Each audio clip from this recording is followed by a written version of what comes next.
आज ही Doubtnut app download करें। Doubtnut पर होगा अब आपके सभी मैथ्स, केमिस्ट्री, फिजिक्स और बायोलॉजी डाउट्स का सफाया। बस अपने क्वेश्चन की फोटो खींचो, उसे क्रॉप करो और तुरंत वीडियो सोल्यूशन पाओ। Download now.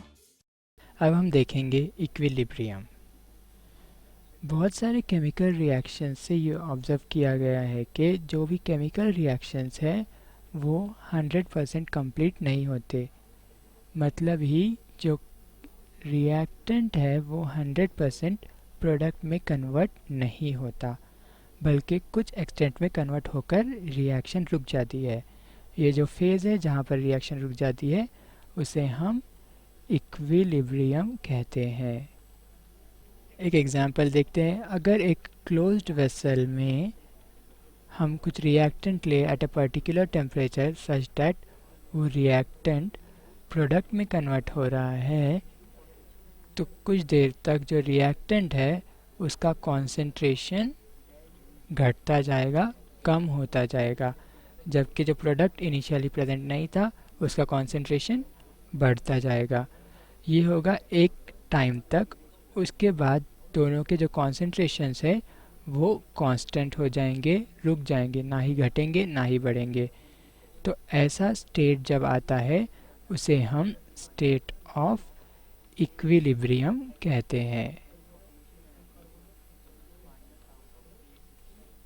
और इस स्टेट पे मतलब ही एट इक्विलिब्रियम, इक्विलिब्रियम पे जो फॉरवर्ड मतलब ये रिएक्टेंट से प्रोडक्ट बनने वाली रिएक्शन का पार्ट है उसे rate of forward reaction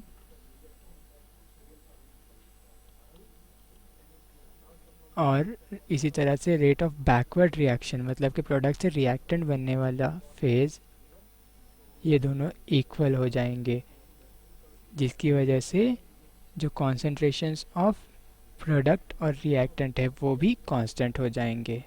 chemical equilibrium बहुत सारे बायोलॉजिकल और इन्वायरमेंटल प्रोसेसेस के लिए इम्पॉर्टेंट है, जैसे कि प्रोटीन हीमोग्लोबिन जो होता है जो कि हमारे ब्लड में प्रेजेंट होता है और ये O2 को डिलीवर करता है लंग्स में।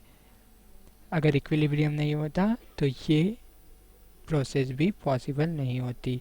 इसी तरह से और एग्जांपल्स हम देख सकते हैं कि हीमोग्लोबिन में जो CO मॉलिक्यूल है जो कि टॉक्सिक होता है, इसके अमाउंट को इक्विलिब्रियम की हेल्प से ही हम कंट्रोल कर सकते हैं।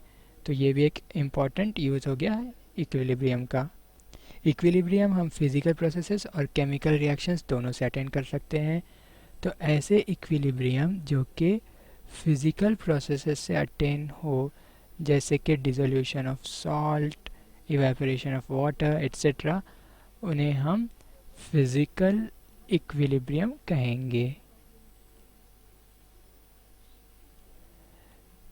इसी तरह से इक्विलिब्रियम जो कि केमिकल प्रोसेसेस जैसे कि डिकम्पोजिशन ऑफ अमोनियम क्लोराइड या दूसरे केमिकल रिएक्शंस इनसे अटेन होता है, उसे हम केमिकल इक्विलिब्रियम कहते हैं।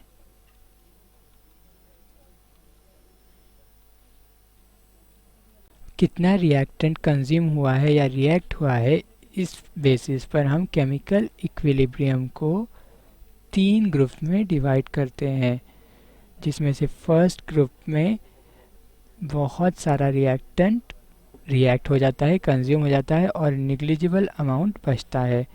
तो फर्स्ट ग्रुप हो गया निग्लिजिबल रिएक्टेंट इज लेफ्ट या अनरिएक्टेड। जो सेकेंड ग्रुप है इसमें बहुत थोड़ा प्रोडक्ट फॉर्म होता है, मतलब कि बहुत थोड़ा रिएक्टेंट रिएक्ट करता है या कंज्यूम होता है। तो सेकेंड ग्रुप में हम नाम दे देंगे निग्लिजिबल प्रोडक्ट फॉर्म्ड। और जो थर्ड ग्रुप है उसमें प्रोडक्ट और रिएक्टेंट्स के कॉन्सेंट्रेशंस कंपेरेबल है, मतलब कि इक्विलिब्रियम में है। तो थर्ड ग्रुप हो गया comparable product reactant concentrations. Equilibrium में रिएक्शन का एक्सटेंट क्या होगा ये बहुत सारे फैक्टर्स पे डिपेंड करता है, जैसे कि कॉन्सेंट्रेशन ऑफ रिएक्टेंट्स जो हमने स्टार्टिंग में लिया है, कितना कॉन्सेंट्रेशन है रिएक्टेंट्स का, और टेम्परेचर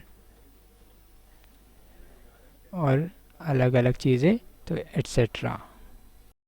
क्लास 6 से 12 से लेके नीट, IIT, जेई मेंस और एडवांस के लेवल तक 10 मिलियन से ज्यादा स्टूडेंट्स का भरोसा। आज ही डाउनलोड करें डाउटनेट ऐप या व्हाट्सएप कीजिए अपने डाउट्स 8400 400 400 पर।